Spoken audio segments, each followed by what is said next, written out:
Hey everyone, I'm Heather, and today we're in the pizza kitchen, but it's actually going to be the drink kitchen today. I want you to meet Joe. Joe, tell me a little bit about yourself. Bartender at McEwen's on the square in Oxford, Mississippi, and I've got 3 different drinks here for us today that are great for any summer event, and 3 different liquors for preferences. Some people like vodka, others like gin. Most people, bright people, like bourbon. So I like bourbon. I've got one option for each, and I'm just going to show you all how to make them today. Which one are we doing first? We're going to start with the vodka cocktail because this is the most easily scaled up to a pitcher. We can make a single, or we can make a pitcher at once. We're going to normally just use orange juice and strawberry puree, but since we don't have those today, we can make it ourselves with diced up strawberries and a piece of orange. We're going to muddle that with 3/4 ounces of simple syrup. Now, what is muddling? Muddling is using this fancy stick here to mash everything down. It's a muddler. You can buy one at Walmart, Kroger, or whatever grocery store you have nearby.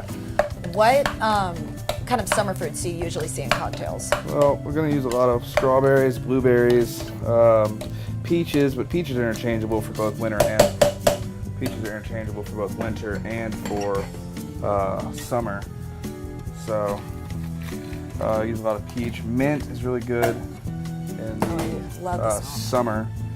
Now we're going to add our ice to the can, and then 1.5 ounces of vodka. This drink is actually a play on one of our McEwen's original craft cocktails, the Daddy's Little Princess. Daddy's Little Princess? Except the difference here is regular vodka versus Clementine vodka, but either one works. Now with the Clementine vodka, it tastes a little sweeter, but with this, it's going to taste like an Orange Creamsicle. Do you think that names, say, restaurant owners when marketing drinks, does the name of the drink make a big difference? It can. Most people can feel a little weird about calling it Daddy's Little Princess, but I actually get more big burly men. I want to try that. But what I just added there was another 1.5 ounces of orange juice, and now we're just going to shake this up. All right. What are we going to call this one? We could call it an Orange Creamsicle, since it's not the exact same. Creamsicle. And we'll take our strain it over fresh ice. Ooh. Get the bits of that looks strawberry great. and orange in there. So what do you think? Ooh. Actually, you know what? I've got the perfect person to test this, who's also a certified bartender. Brian, you want to come test this? Now what this tastes like to me is your Orange Creamsicle, where it's basically just on a lollipop with frozen ice drink. It does have a little bit of grit to it with the the mashed up, the pulp, and the muddling. And it's not overpowered by the liquor. Right. So what are we going to make next? Next, we're going to make a gin cocktail that I don't really have a name for, but I think we settled on the porch party punch or something along those lines. Now, this is a gin drink, and oddly enough, I'm allergic to juniper, so I've never really been able to drink gin. You're allergic to gin? Yeah. What's in the gin that makes you allergic to it? Juniper berry is the main ingredient in gin. So what we've got here is we have lemon chunks and fresh basil. This drink has the diversity of being able to being served up, being a martini, or over the rocks, which is what we're going to do since we're going to provide recipes for putting up to pitcher size. If everybody's drinking martinis, that's a recipe for disaster. So we're going to take our lemons and basil, and then we're going to add 2 ounces of gin. I like the name. What'd you say? Porch lemonade or porch party punch? Porch party punch. Yeah, give it a nice summery name and call it whatever you want. Yeah. Change out your seasonal menu. And then I know this seems like a lot, but to offset the basil, we're going to use 3/4 ounces of simple syrup this time. And I always think that glassware does make a huge difference.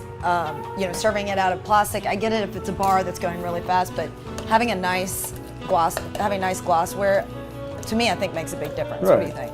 Well, it just depends on the atmosphere as well. If you're outside throwing cornhole or just barbecuing, you can serve it in a Dixie cup and it'd be all right. But the important part is getting your measurements right and getting the overall drink to be succinct, you know. Now we're going to add some more ice. Shake this bad boy up. And what about other bartenders that you work with? Because I know consistency is key. Do you just make sure, hey, how do you make sure everything stays consistent? Well, the people that learn how to bartend at McEwen's, I teach them for a while how to get their pours right and get everything else pretty level. And this part's not necessary, but it just adds an extra layer of flavor. You rim the glass with a lemon twist and you put some of that flavor on your lips immediately.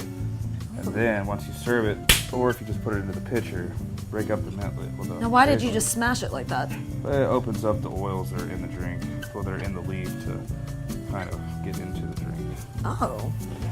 See if Okay. there's a difference there. So we just took the lemon and kind of went around the rim so I can get that lemony taste, and then smashed the basil so that the oils would infuse. Infuse into the cocktail.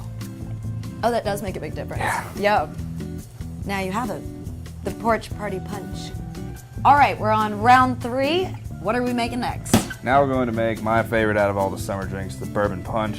A friend of mine actually taught me this. I've seen different iterations, but this one's by far my favorite. I don't know if he came up with this mixture, but it's a lot simpler. There's no muddling. There's no really anything besides adding it to the shaker, shaking it up, or putting it in a pitcher and stirring, because I recommend that. We're going to go with 2 ounces of bourbon.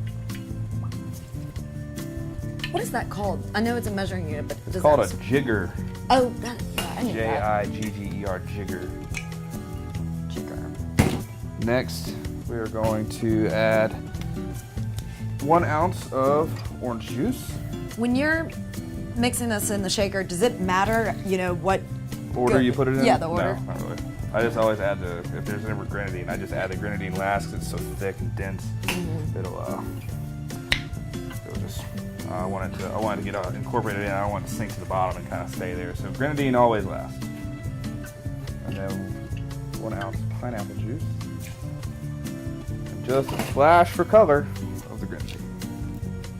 Oh, I've never seen grenadine And put if in the you look- shaker. I always see it, If you look in here, you see how it immediately just sinks to the bottom.